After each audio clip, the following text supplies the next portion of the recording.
Number 1. Do you know, women in the United States increasingly began smoking publicly in the 1920s when the cigarette was adopted by advertisers as a symbol of equality, rebellion, and women's independence. Currently, cigarette smoking kills an estimated 178,030 women in the United States annually. Number 2. Do you know, even at BAC levels as low as 0.02 g/dl, alcohol can affect a person's response time and driving ability.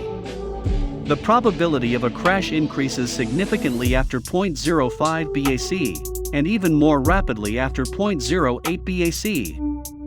Number 3. Do you know, drivers are far more likely to be alcohol impaired during the night than during the day? In 2007, 36% of drivers involved in nighttime fatal crashes were legally drunk versus just 9% during daytime collisions. Number 4. Do you know, just under 40% of high school students in the US report using marijuana at least once in their life, and 20% report using it regularly. Number 5. Do you know, according to one study, using a cell phone while driving can be just as dangerous as driving while intoxicated, causing drivers to miss traffic signals and react more slowly to driving conditions. Frighteningly, the NHTSA estimates that more than 100 million US drivers use their cell phone while driving, and about 8% of drivers on the roadway at any given daylight moment are either conversing or texting on their cell phone. Number 6. Do you know, worldwide, the use of cocaine has been reported in more than 2/3 of all countries. The US has the highest incidence of cocaine abuse, with New Zealand, Mexico, and Colombia following behind. The lowest rates of cocaine use are found in Asia. Number 7. Do you know, 2 men who appeared in the wildly popular Marlboro Man advertisements died of lung cancer, earning Marlboro cigarettes the nickname Cowboy Killer? Number 8. Do you know, because cocaine enters the bloodstream much faster when it is smoked, smoking crack cocaine can bring users to a euphoric state twice as fast as when the drug is snorted. Since the onset of the drug is faster and more intense, the subsequent crash after use is also more extreme for users of crack cocaine. Number 9. Do you know, babies born to mothers who used cocaine during pregnancy tend to be born prematurely, have low birth weights, and suffer from brain damage? The risk of spontaneous abortion is also greatly increased with cocaine use during pregnancy. Number 10. Do you know, in the United States, over 3,000 deaths from lung cancer in non-smokers are due to second-hand smoke? Number 11. Do you know, the psychoactive side effects of THC in small doses include loss of inhibition, elation, and a distorted sense of time.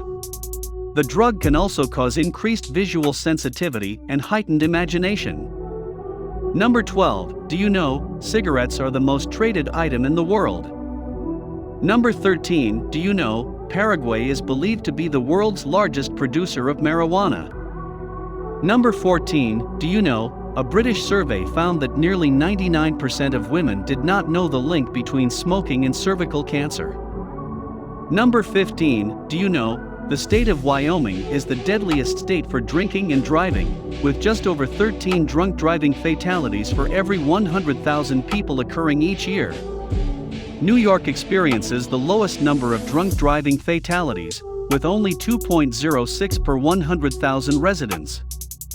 Number 16. Do you know, to determine if a driver is legally impaired, a police officer will typically administer a breathalyzer test.